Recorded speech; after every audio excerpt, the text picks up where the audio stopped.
வணக்கம் நண்பர்களே. இந்த காணொலியில் நம்ம என்ன பார்க்க போகிறோம் அப்படின்னா, விடுதலை போரில் பெண்கள், அதாவது கவர்மெண்ட்டாக விட்டுட்டு இந்த விஷயங்களை விட்டுருக்கு இந்த தகவல்களை.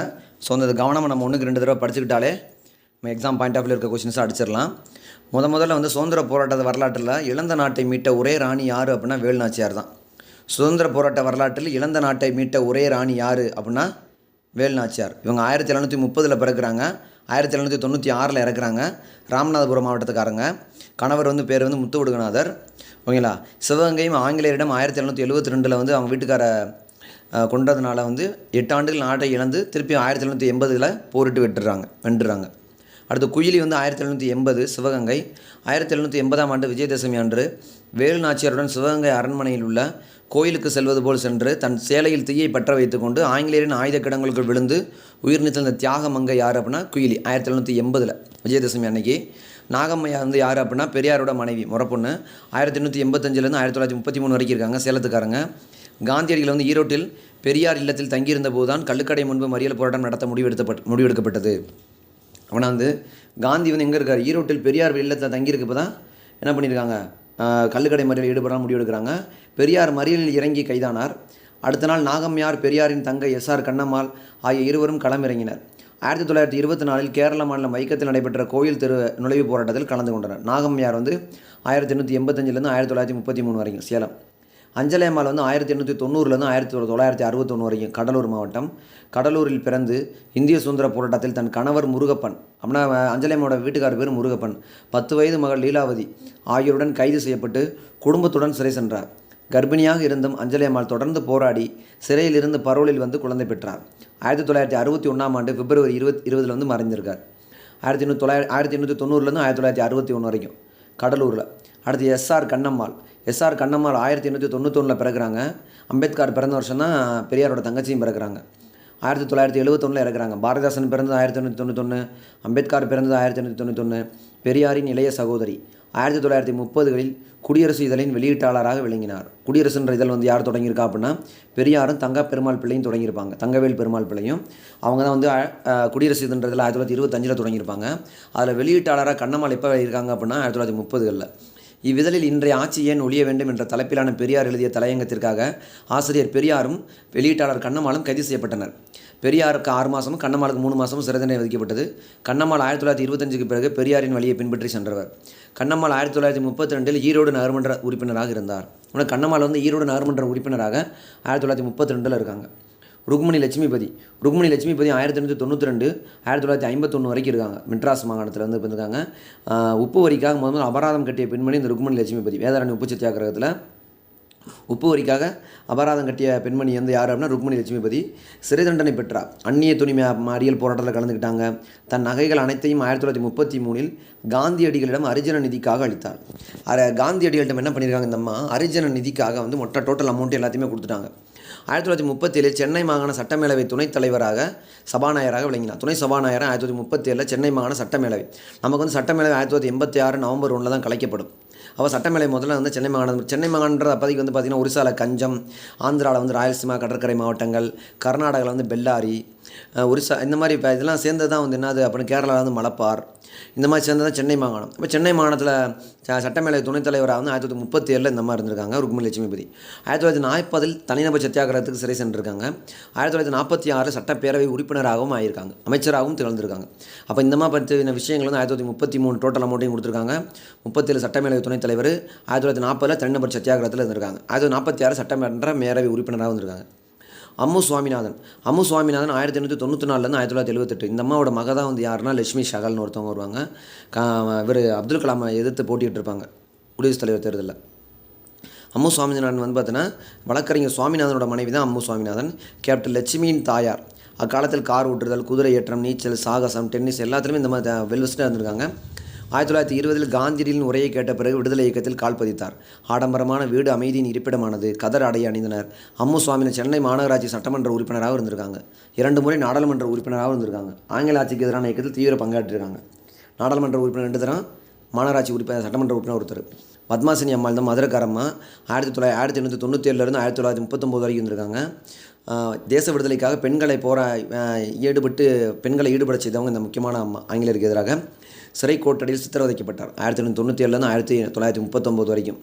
பத்மாசினி அம்மாள் பிறந்த ஆண்டு 1897 1939 வரைக்கும் மதுரைக்காரங்க. அம்புஜம்மாள் வந்து மெட்ராஸ், காந்தியடியால் தத்தெடுக்கப்பட்ட வளர்ப்பு மகள். பெண்கள் பள்ளியில் ஆசிரியராக பணியாற்றியவர். 1930 காந்தியின் சத்தியாகிரக போரில் வந்து பங்கு பெற்றார். அந்நிய துணிகளை எதிர்த்து 1932 6 மாதம் சிறை தண்டனை அடைந்தார். ஆனாலும் மனம் தளராமல் சுதந்திரம் அடையும் வரை அனைத்து போராட்டங்களையும் கலந்து கொண்டார். அவங்கள பத்மாசினி அம்மாள், இவங்க அப்பா பேர் சீனிவாசன், காந்தியால் தத்தெடுக்கப்பட்ட வளர்ப்பு மகள். இந்த மாதிரி சீனிவாசன் காந்தி நிலையம் ஒன்று அமைச்சிருப்பாங்க. வைமு கோதைநாயகி அம்மாள் 1901 1960 வரைக்கும் கிட்டத்தட்ட 59 வயசு இருந்திருக்காங்க. செங்கல்பட்டுக்காரங்க. வைத்தமாநிதி கோதைநாயகி, நாவல் ராணி அப்படின்னு அழைக்கப்பட்டவங்க யாருன்னா வைத்தமானி. அது கிட்டத்தட்ட நிறையா இது எழுதியிருக்காங்க. ஜெகன் மோகினின்ற இதழ் கொண்டு வந்திருக்காங்க. நம்ம தமிழ் புத்தகத்திலே இருக்குது.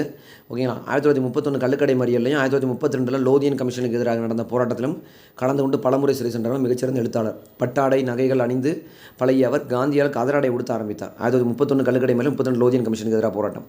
கேபி சுந்தராம்பாள் 1908 1980 வரைக்கும். 1908 1980 கோயம்புத்தூர்காரம்மா கேபி சுந்தராம்மா தேசப்பற்று கொண்டவர். காந்தி இயக்கத்தில் இணைந்து பணியாற்றினார். காந்தி இயக்கத்தில் நிறைய பேர் பணியாற்றிருக்காங்க. சுதந்திர போராட்டத்தில் பல பாடல்களை பாடியிருக்காங்க. காங்கிரஸ் பிரச்சாரங்களை சுந்தராம்பாள் தவறாது ஈடுபட்டு வந்தார். காங்கிரஸ் பிரச்சாரம் பண்ணுறப்ப தீண்டாமை ஒழிப்பு, வெள்ளை ஏகாதிபத்திய எதிர்ப்பு ஆகிய பாடல்களை பாடி வந்தார். காமராஜர் ஆட்சியின் போது 1958 தமிழ்நாடு சட்டமன்ற மேலவை உறுப்பினராக தேர்ந்தெடுக்கப்பட்டார். அப்படின்னா கேபி சுந்தராம்பாள் வந்து தமிழ்நாடு சட்டமன்ற மேலவை உறுப்பினராக தேர்ந்தெடுக்கப்பட்ட ஆண்டு சட்டமன்ற மேலவை உறுப்பினர், அதான் முக்கியமானது 1958. ஏன்னா நமக்கு 1986 நவம்பர் 1 வரைக்கும் எம்ஜிஆர் பீரியடில் வந்து பார்த்தோம்னா அப்போ தான் வந்து சட்டமேலவை கலைக்கப்படும். அப்போதைக்கு வந்து சட்டமேலவை தலைவராக இருக்கிறவர் யார் அப்படின்னா மாப்போ சிவஞானம் சிலம்பு செல்வர் தான் இருப்பார். அதுக்கப்புறம் கேப்டன் லட்சுமி சகல் 1914 2012 வரைக்கும் நேதாஜியின் தலைமையில் இங்கே தேசிய இராணுவத்தில் மகளிர் படை ஜான்சி ரெஜிமெண்ட் என்பதாகும். இப்படையின் தளபதியில் நேதாஜியால் நியமிக்கப்பட்டவர் கேப்டன் லட்சுமி. இப்படையில் சுமார் 1000 பெண்கள் இணைந்து ஆங்கில இராணுவத்துக்கு எதிராக ஆயுதங்களுடன் அணிவகுத்தனர். 80% தமிழக பெண்கள் இடம்பெற்றிருந்தாங்க. கேப்டன் லட்சுமி அம்மு சுவாமிநாதனோட மகள். ஓகேங்களா. அம்மு சுவாமிநாதனோட மகள் இவங்க வந்து. கேபி சுந்தராம்பாள் மலப்பாருக்காரங்க. சரி, கேபி சுந்தராம்பாள் வந்து கோயம்புத்தூர், கேப்டன் லட்சுமி மலப்பார். அடுத்து வந்து கேபி ஜானகி அம்மாள் மதுரைக்காரங்க தான். மதுரையை சேர்ந்தவர். 1917 1992 வரைக்கும் விழிப்புணர்வுக்காக மேடையில் வந்து நிறையா பாடியிருக்காங்க. சுதேசி இயக்கம் சார்பால் விஸ்வநாத தாஸ் பணமில்லாத போது தனது நகைகளை விற்று பணம் தந்தார். மதுரை சுதந்திர போராளிகள் ரகசியமாக நடத்த தனது மேலமாசி வீதி வீட்டையே விற்று பணம் தந்தார். கேபி ஜானகி அம்மாள் என்ன பண்ணியிருக்காங்க, மேலமாசி வீதியவே வந்து ஜானகி அம்மாள் விற்று வந்து பணம் தந்திருக்காங்க. 1917 1992 வரைக்கும் மதுரைக்காரங்க மேலமாசி வீதி. ஜானகி அம்மாள். மாயக்கா வந்து பெருங்காமநல்லூர் 1920. பெருங்காமநல்லூரில் கைரேகை குற்றப்பரம்பரை சட்டத்தை எதிர்த்து ஏப்ரல் மாதம் 3ஆம் தேதி 1920 அன்று கலவரம் நடந்தது. போலீஸார் 16 பேரை சுட்டுக் கொண்டனர். குண்டடிப்பட்டு உயிருக்கு போராடி கொண்டிருந்த ஒருவருக்கு குடிக்க தண்ணீர் கொடுத்த மாயக்கா என்ற பெண்ணையும் இறக்கமின்றி சுட்டுக் கொண்டனர். மாயக்கான்றவங்க யாரும் குடிக்க தண்ணீர் கொடுத்துருக்காங்க. பெருங்காமநல்லூர் கைரேகை குற்றச்சாட்டு எதிர்த்து 1920 ஏப்ரல் 3. மீனா கிருஷ்ணசாமி மதுரைக்காரங்க தான். 13 வயதில் சிறை சென்றவர் மீனா கிருஷ்ணசாமி. 1939 காந்தியடிகளின் வர்தா ஆசிரமத்தில் வந்து பார்த்தோம்னா சேர்ந்தவர். 1939 3 ஆண்டுகள் ஆதரவு கல்வி பயின்றவர் மதுரைக்கார மீனா கிருஷ்ணசாமி. 1942 வெள்ளை வெளி இயக்கத்தில் வர்தாவை சுற்றியுள்ள கிராமங்கள் பிரச்சாரம் செய்தார். 42 கைதாகி நாக்பூர் சிறையில் ஓராண்டு காலம் கழித்திருக்காங்க. மொத்தம் 6 ஆண்டு காலம் சிறைவாசம் சென்றிருக்கார். மீனா கிருஷ்ணசாமி மதுரைக்காரங்க. 1922 2012 வரைக்கும் இருக்காங்க. 1922 2012 வரைக்கும் இருக்காங்க. 13 வயசில் சிறை சென்றிருக்காங்க. அடுத்து சொர்ணாம்பாள் வந்து 1927 கன்னியாகுமரி மாவட்டத்தை சேர்ந்த நாகர்கோவிலில் 1927 அக்டோபர் 8ஆம் தேதி காந்தியடிகள் கஸ்தூரிபாவுடன் வந்தபோது அவரை நேரில் சந்தித்து சுதந்திர போராட்ட நன்கொடையாக தன் நகைகள் அனைத்தையும் கொடுத்தவர் தான் யார் இருந்தால் அந்த சொர்ணாம்பாள் கன்னியாகுமரிக்காரங்க. அடுத்து சொர்ணாம்பாள் வேறு, சொர்ணத்தம்மாள் வந்து இவங்க மதுரைக்காரங்க. 1930 40 வரைக்கும். ஓகேங்களா. 1930 அந்நிய கடை மறியலில் 3 வாரங்களும் 40 தன்னம்பர் சத்தியாகிரகத்தில் 4 மாதங்களும் சிறை சென்றவர். மதுரை காவல்துறையின் கொடூரமான தாக்குதலுக்கு உள்ளாகி நாக்கூசும் சித்திரவதைக்கு ஆளானவர். இத்தனைக்கும் மீறி லட்சியத்தில் உறுதியான இருந்தவர் தான் அந்த சொர்ணத்தம்மாள். லட்சுமி அம்மாள் வந்து திருப்பூர் குமரன் பங்கேற்ற ஊர்வலத்தில் 1932 P.S.